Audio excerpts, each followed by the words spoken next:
Welcome to the Empowered Team podcast. I am very grateful to have Reuven Shelef here on the Empowered Team podcast, and he's going to share with us all sorts of wisdom. He's the CEO of a company called Out of the Box Consulting, and he's basically a strategic engineer. Reuven, you're the guy who allows leaders to actually get out of their own complexities that's stopping them from getting them where they want to go, because you have what you call an Untangling Complex Challenges methodology. And you've used that with so many people and so many companies, even in your own life, in order to get amazing results. So thank you for being here, and tell us a little bit more about how you started doing what you do. Well, Kari, thank you very much for having me. I'm really honored to be on your show. How did it all start? Well, it depends how far I go, but it started from a very young age, growing up in citrus orchards and working them from age 3.5 about. And so from a very young age, I learned the importance of doing things properly. Now, what does properly mean? It could be subjective.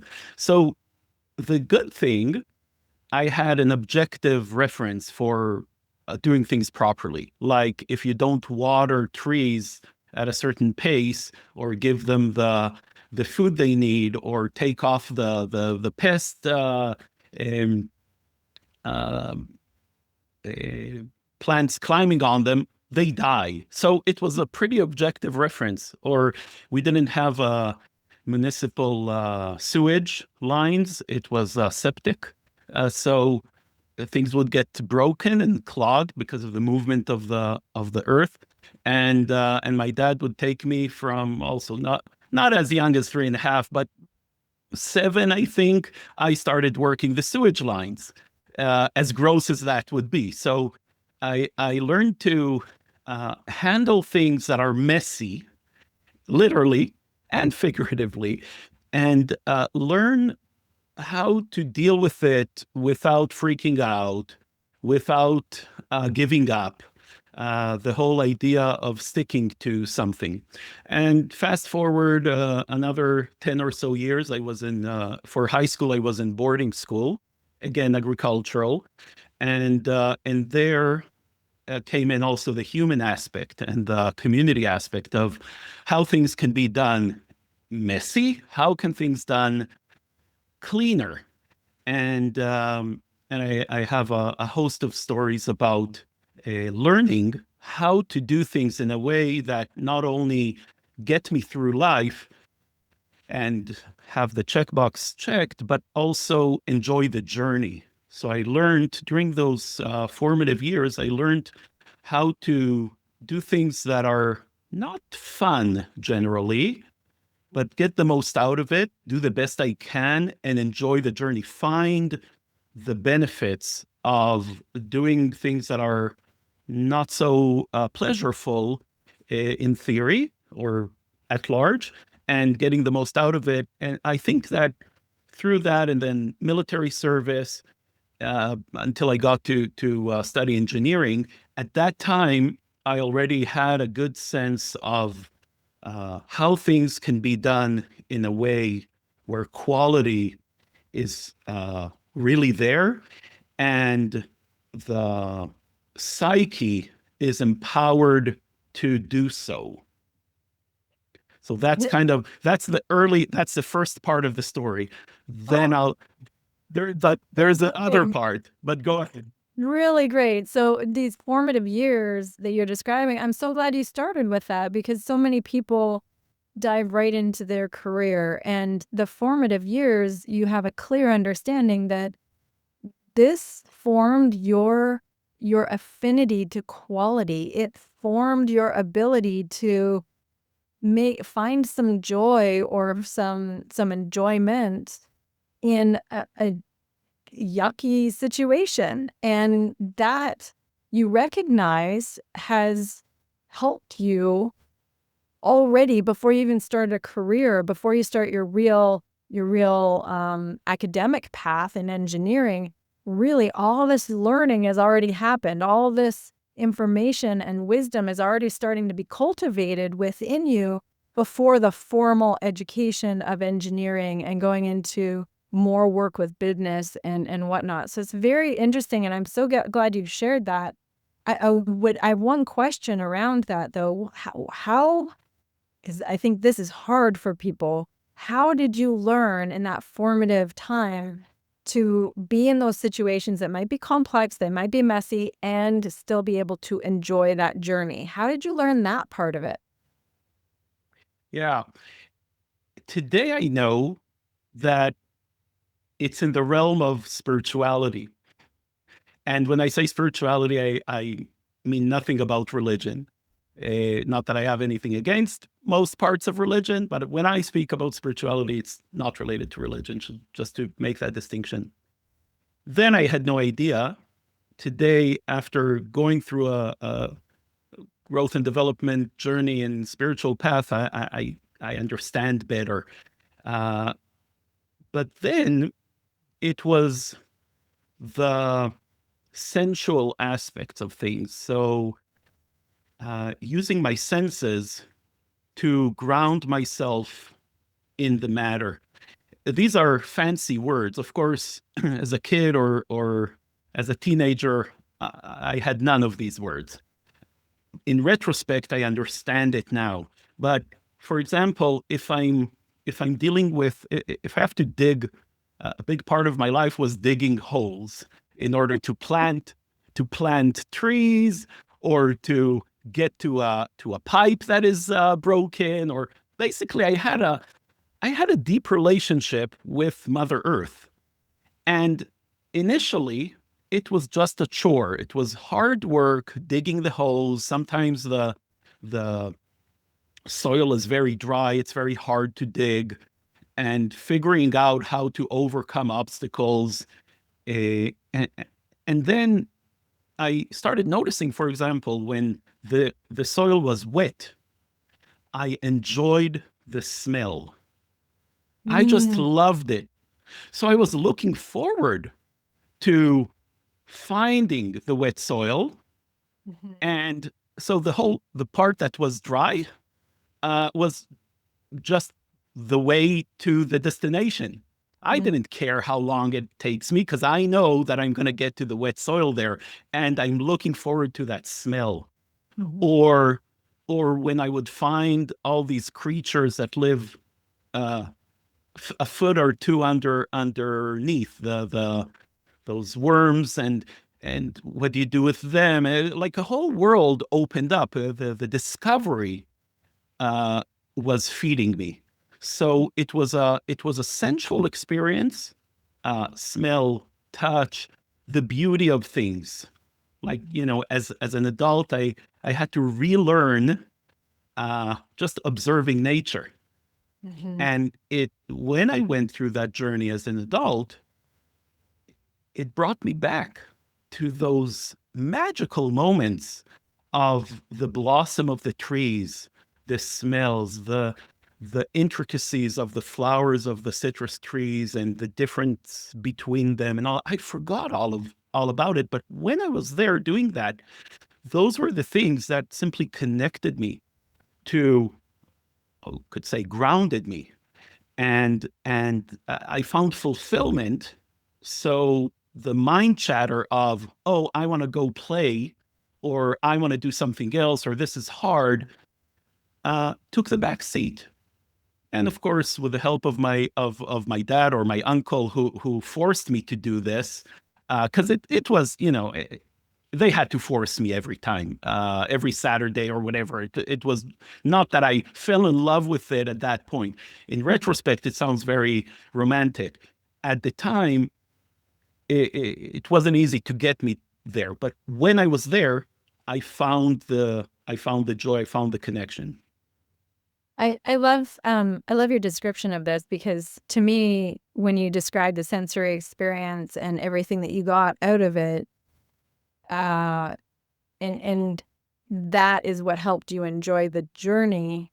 you're describing this connection to nature, this connection to everything. And that you didn't say directly it was spiritual but you did say it was a spiritual part of the journey, and that's where you started to learn how to enjoy the journey. I have raised lots of kids and worked with lots of young people and older people, and I really think that if kids aren't exposed to environments like that, then it's harder to see something like that as they get older. So I find it really interesting because if I were, as I've listened to you, I think of you as a child, and that a child's mind is curious, a child's mind is open, a child's mind wants to play. And when a child is forced to dig a hole, the child's mind still wants to be curious and open and playful. And so that curiosity and openness and playfulness allows you to then find connection and curiosity and openness in what's in front of you, which happened to be a hole in the earth. And I don't think that there's as many children that get experiences like that in order to expand their own minds beyond what the confinement is in the task or the box or the closedness of the situation. So this description of enjoying the journey and it being a spiritual thing, now you look back and reflect on, it sounds like has been really developmental for you. So how has this developed into what you're able to do now, and the methodology that you use so profoundly or frequently? Yeah. So it's pretty amazing for me every time I face this realization that the basics stayed the same. So my sense of exploration and curiosity remains until today. And throughout my career, it's basically what drove me to what I did and where I am. It's that interest in things beyond the task at hand. So as a young engineer, my responsibility was to do board design, the printed circuit boards that are the essence of every electronic device. And so my job was to make this board work with all the components and stuff. I was interested in tangents to that came about, like the components that I needed for the prototype weren't coming on time. So I got interested in why they're not coming on time and what can I do to accelerate that? Or where are we manufacturing this? How can we handle the manufacturing from day one to be effective and move to mass production without the need for rework, which was kind of standard those days. It was very rare that from first prototype you go to mass production. I actually made it happen because I asked the questions, I explored, I went to the manufacturing floor, I talked to people, or I was interested in, why are we developing this product? Who are the customers? I wanted to go meet them. This is how I started traveling the world. And all that curiosity basically enhanced, of course, my experience. I enjoyed my work so much, more than the typical engineer who's focused only on their engineering job, but it also produced much better results in the products that I developed, etc. So that was early on in my professional career as an engineer, and that after a few years of doing that, I developed the skill and attention to identify where things go wrong and teach people to prevent them from going wrong. And if they went wrong, how to find solutions. I also identified that the biggest problems, or the ones that are persistent, are between functions. And when I say between functions, some in corporate environment, it's called cross-functional.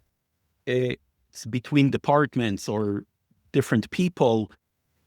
It's easily, you can translate it to our personal life as well, the cross-functional aspect, because it could be, of course, between two people at home, and it could also be between me and myself.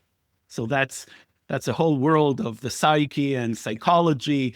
I'm not formally trained in psychology, but I learned enough and practiced enough to know something about it, and I could distinguish even. And this is a big tangent, so I'll just touch it and we'll come back. But when I'm faced with a challenge, I start by mapping what's actually going on in my mind and in my body, in my emotions and my spirit, to see basically this is a cross-functional issue. It's not when I say I feel or I say something, do I feel it? Or is it my intellect? Or which part of my intellect? Is it my negative mind, my positive, etc.? So it's the same essential interest in how things work and how things could work better. That's what runs me. And that's the essence of the methodology that I developed and what I do almost daily. Okay, this is really fascinating. And if I were to iterate some of it back, it's you've been able to really start to I describe this with clients who I see this ability that you're describing. They're able to step really far back and complexify, and then they're able to go in really close and get really clear and tight and simplify.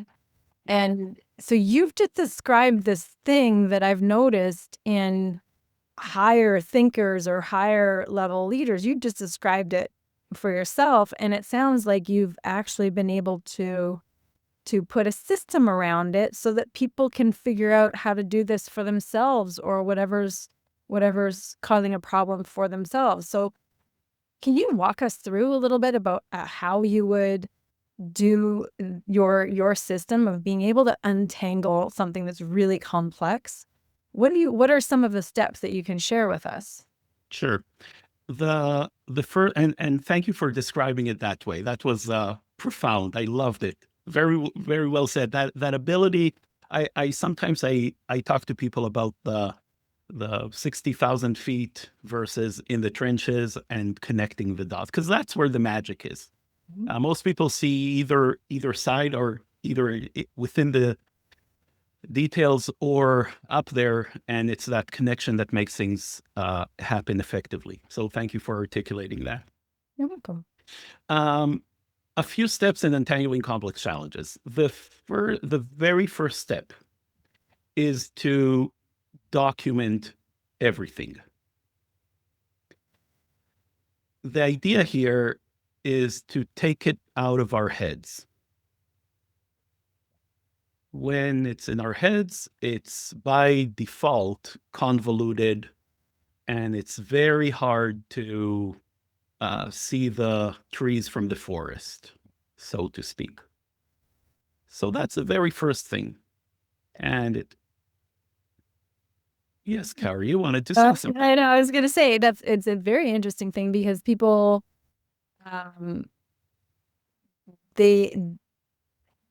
sometimes they will be so clear in their heads, but then have a hard time articulating what's in their heads. And sometimes will resist writing something down. And yet when people can go into either zone, getting something articulated and then the feedback of what someone else hears or written down on paper, there's so much more there, or it's so much different than what it's like in their own heads. And what you've just described, there's a description of that, and it's called a thought download. Mm-hmm.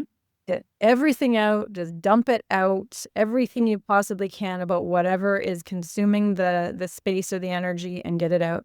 So document everything, get it out of your head, you say it gets really convoluted in there. Okay, what would they do Yeah. next?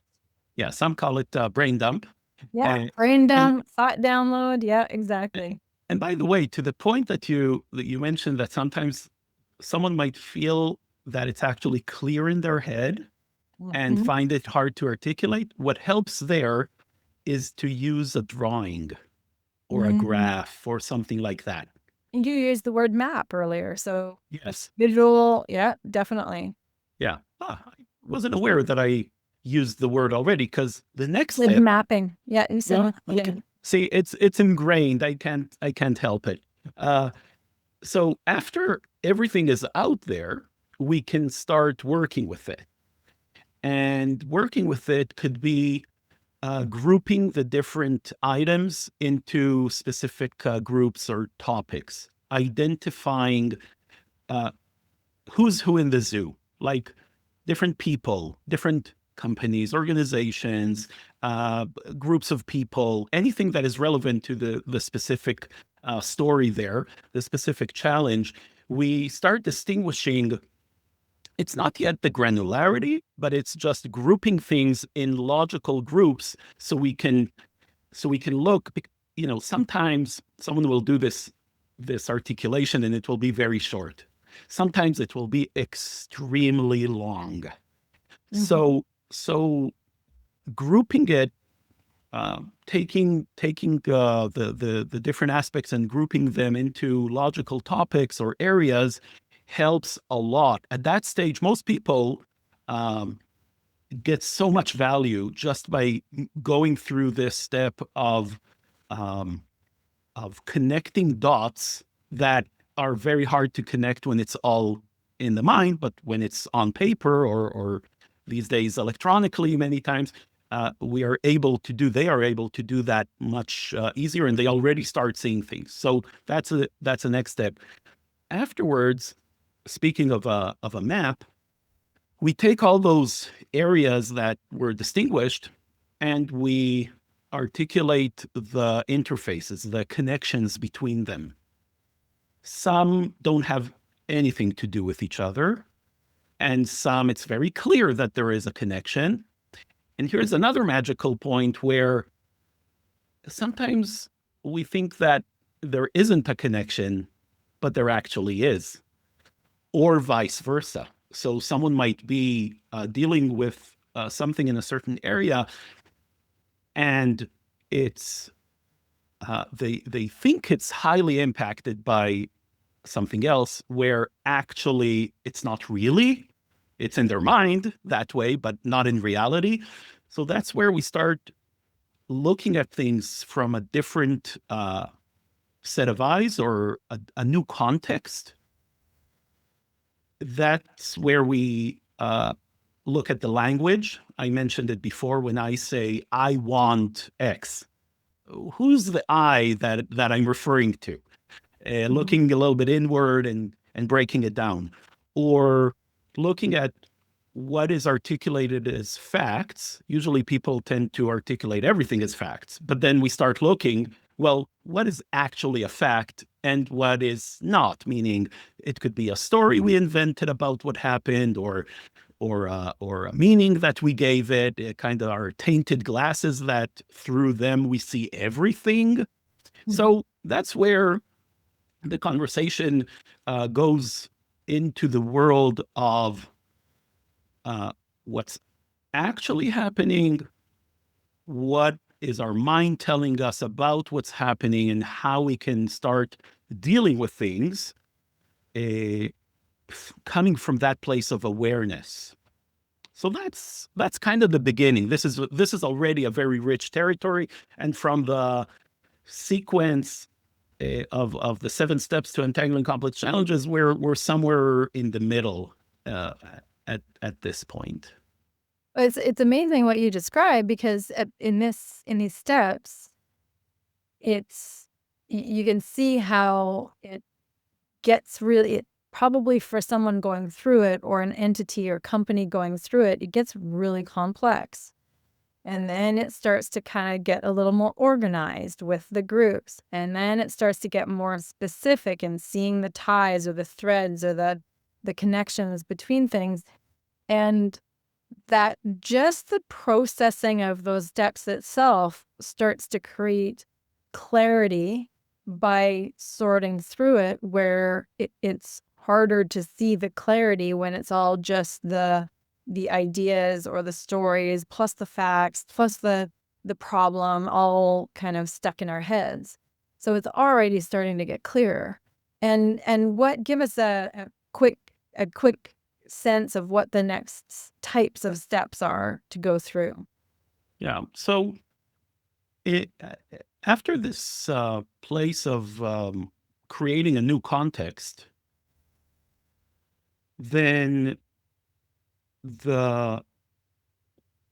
we choose those areas that might be related to the root cause of the challenge. So remember, I typically deal with someone comes to me with, I have this huge challenge, and I tried all kinds of things and nothing worked, and I'm still stuck, etc. So the idea is to, through this work, have them able to, first of all, not be trapped by that challenge anymore, and more importantly, be free to explore what they really want. So one of the aspects that people get clear through this work is, what do they really want? Now, I'm speaking at the personal level. In corporate environment, it could be, what do we want the product to be? Mm-hmm. So it's the same kind of clarity. It's just it turns into what do we want our next 3 to 5 years to look like? What do we want the product to evolve into? Who do we want to focus on as the clientele?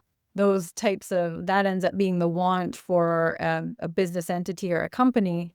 Whereas for an individual, it might be something more personal, but they might feel just as stuck as a company feels when they can't make a profit, so. Exactly.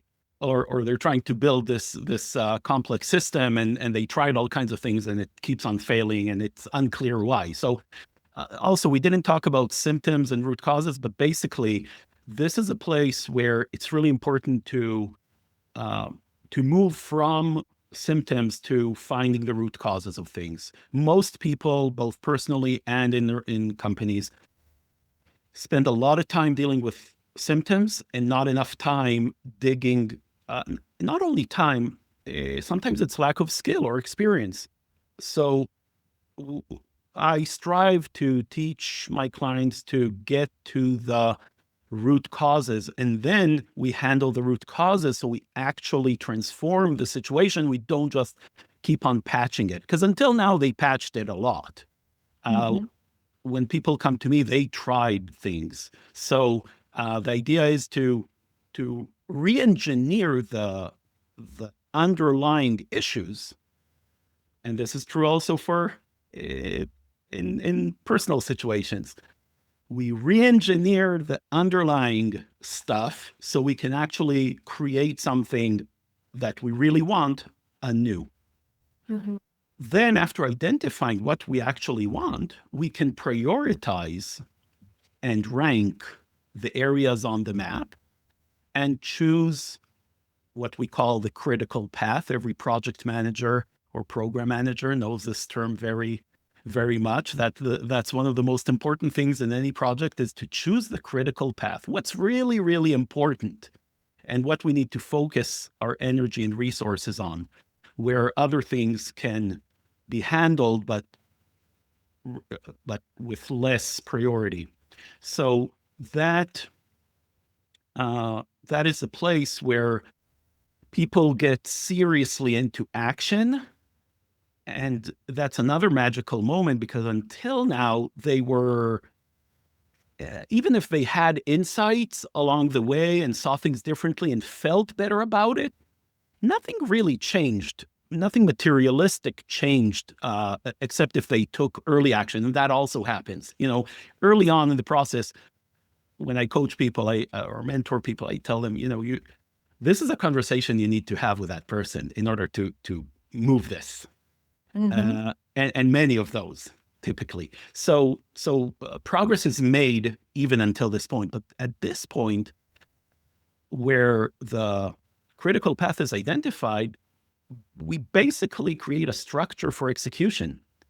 And kind of like a project plan, even if it's not so rigid or rigorous, even if it's not called that in a personal environment, but it's basically taking all the insight and putting it into action with literally a list of things to do and timelines. And it depends on the person. Some people are intimidated just by the thought of structure. Okay, so we call it something different, and we find a way for them to have accountability without calling it accountability, and just in a way, it's a personal thing, and it's amazing even for me, sometimes after so many years of experience in this very matter, there are words that will trigger me, and I'll close off, and no, I don't want to do that. The little kid in me, no, I don't want to do that. Yeah. So I have to find the way, or someone has to help me find the way to, okay, so don't call it this, call it that. Okay, yeah, I can do that. Or, Yeah. every breaking down, a big part of moving from insight to action is breaking down whatever has to be done to consumable chunks. So, and this is really individual. So it could be that, let's say, you and I have to do the same task. Doesn't matter what it would be. It could be that for you, we both got the task, the order, and you are able to go and just do it. And it will take you an hour and it will be done. No questions asked. For me, it could be that I'm completely intimidated by that task. And my first reaction, not response, reaction would be, I can't do that. Okay, so the work there is to take a look. Okay, break that task to smaller steps. How small? So that the first step, I have no problem doing whatsoever. Mm-hmm. And it's pretty astonishing when we do this exercise. There is always, always, always a first step that any person is willing, capable, and happy to do on the way to accomplishing that. So that's the level that sometimes we get to when people are in dis-ease to get in action. We figure out ways for them to get in action so they are able to accomplish what they need to, and they are enjoying the journey. Remember where it started? Yeah, exactly. It's like that. So this is it's so powerful, and it's right in line with what is necessary for behavior change, because ultimately, if someone's going to make a change that's really impactful or different, they typically have, especially if they've been stuck, they have to do some sort of behavior change. And what you've described even earlier when you're talking about the root cause versus the symptom, over and over again, they're trying to manage the symptom, and that's why it keeps staying the same or coming back or whatever. And the way you've walked us through what has to happen by prioritizing with these steps and sequencing them in the way that you have, then you don't let those things slip through the cracks to then have the exact same thing continue to occur over and over again, and the person just getting more and more frustrated until they give up trying on the business project or whatever they are developing, or they give up trying on the personal thing because they just finally feel like they can't do it. And you've created a way to do it in a fashion that is, it creates understanding and clarity first, so that then by the time they get to an actionable step that is really easy to do and enjoyable, they are also bolstered by the why this is going to be even more important. So they've got that thing that is really hard to attain, which might be desire or motivation or clarity. And those things, once they have that, then people become almost unstoppable. If there's clarity and they've got that path, then they're on their way. So that's very, very cool. What do you see the most common problems that people have? If you could name the top one or top three things that you consistently see that people just struggle and struggle and struggle with, what would you say that is? Or mistakes that they make, or whatever. What would you say that is? Yeah.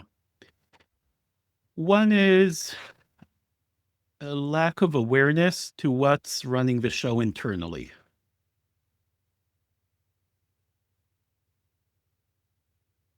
The perception that I am this way,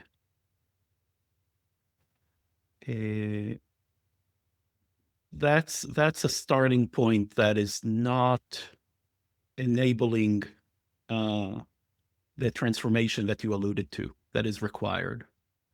So one needs to be willing to look at who I am, what am I, who am I, what's my commitment in the matter, etc. Those deeper questions that I don't think are taught in schools these days, and most people probably don't grow up asking those questions. So that's one challenge that overall I see. Another, and this is especially in the younger generation, lack of communication. My daughter, she's 24 years old, and she's doing awesome things, and I love her so much. Sometimes she tells me, "Oh, I talked to such and such, and they said whatever." Did you actually have a conversation with them? "Oh, yeah, we texted." Well, that is not a conversation. Yeah. That's an asynchronic mode of data transfer that is hardly real communication between people. And there is a time and place for this kind of data transfer, but that's not this type of communication on its own cannot create a healthy relationship. Right. So that's another place where I see across the board challenges. If you want one more,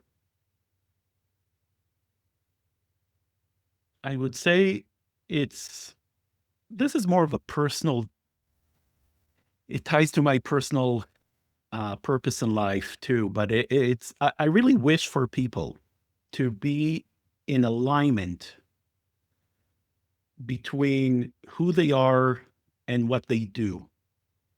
There are many disciplines for that. Some will call it being in the zone, some the Japanese ikigai methodology. It doesn't really matter how we call it. It's that living life in the experience of having the experience of living life fully. And for every individual, that could be something else. Mm-hmm. But that's something that I notice that people generally, especially the people who are working hard in their day jobs, it's not something that they spend time or energy on. And that's a source of so many things, because they're not looking at their life from 30,000 feet or even 10,000 feet. They're in the trenches constantly, and it can be depleting. So that opportunity to, some people call it go on a retreat or do an offsite, or some people don't like the word retreat because it's going backward. They call it forward. I'm going on a forward to take a look to take a look at my life and see what that is so important. That's basically what had me at a certain point 20 some years ago. And I didn't plan it. It was just I responded to an invitation that was extended to me by a friend, and it was the beginning of my journey of personal growth and development. And then I not only I learned a lot about myself and got into this world, but like I said before, it also enabled me to reconnect with my past and all the gems that were there and my experiences, my learnings, not only as vague memories, but actually as building blocks of who I am. So that's something that I would love for people to experience more. That's very, very powerful. It's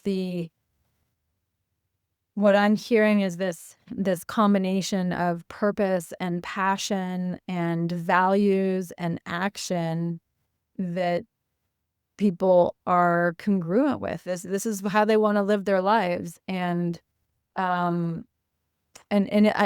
find that not everybody is going to be able to overlap that with their vocation, but if they can find a way to bring some passion to their vocation along with whatever they're doing overall, and that ultimately that's what you started with is exactly that. We've continued to come full circle. This is really good. I love this. Well, I want to give people an opportunity to connect with you. You have a website that is your name, ReuvenShelef.com. You have an opportunity, I think, on your website to book a strategy call. That could be for business. It could potentially even be personal as well, it sounds like. You're on LinkedIn. Same thing. Your name will be on there, and we will put these in the show notes. But before we wrap up, I'd love to hear from you. What piece of advice would you want to give, I don't know, entrepreneurs or business people or young people, or even an earlier version of yourself? If you had a piece of advice, what would you want to impart to people today?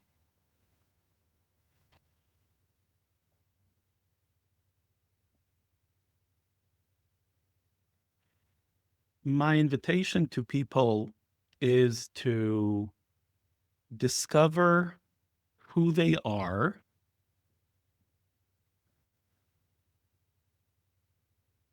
do whatever needs to be done, experience whatever needs to be experienced in order to be comfortable in your skin. I say comfortable in your skin, yes, in your body as well, but in your emotions, in your intellect, and in your spiritual self.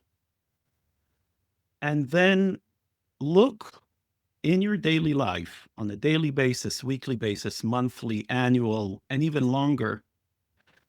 Look to manifest the comfort that you discovered with yourself into your actual life and your relationships and your work or vocation. That's kind of the alignment that I was talking about. That's if one thing one piece of advice or invitation, it would be that. Okay, that's really powerful. That's really deep. What it sounds like is you're really asking people to endeavor to discover, however that looks, discover about themselves, whether it's experience, what they need to do to become comfortable in their own emotional space, their own physical space, intellectual space, spiritual space, and then endeavor to daily or have this kind of systemic way of monthly, regular, yearly, whatever it is, to keep manifesting that into everything that they are involved in, everything that they touch. It sounds like almost creating a ripple effect of their own being, and they keep bringing that forward to whatever they're interacting with in the world, whether it's their work or their families or their new experiences. That is amazing. That's profound. And I really appreciate that very much. I really appreciate you and this time with you. It's been it's been deep and almost magical in terms of how we've navigated this conversation. It's a beautiful thing. I appreciate this very much, and thank you for being on our show. Well, thank you for inviting me, and it was a true pleasure. You have some very good questions, and I love how you actually you take things in and then you articulate them in your own words. It's reassuring that it actually came across Yeah, pretty clearly. Thank you for doing that, and really, Kari, thank you so much for having me. It was a true pleasure. no problem. I'm just a manifestation of your system. That's all. You're doing it great. You're doing it great. Thank you so much. Well, I can't Um, wait for people to connect with you. This is wonderful. Thank you.